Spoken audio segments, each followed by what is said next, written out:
Hey, how's it going guys? Phil here, and in this video I'm going to show you how to replace the hood prop rod clip in the 2011 Honda Accord.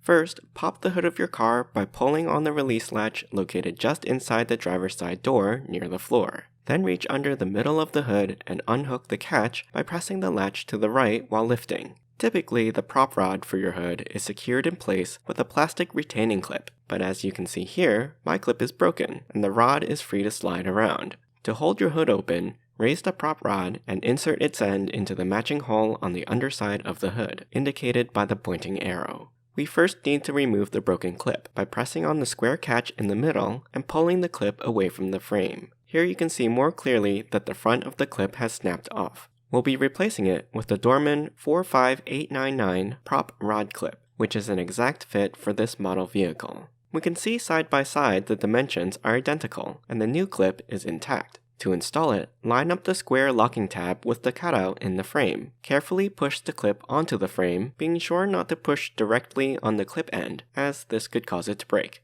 You may need to gently pry the clip a little to get it to fully seat. When you insert the rod, the clip should hold it firmly in place. To release the prop rod without breaking the clip, press outward on the clip's tip with your finger as you lift the rod. I hope you enjoyed this repair video. You can ask me any questions in the comments. I'll put a link to the repair product in the description below. Don't forget to subscribe to my channel and join me next time.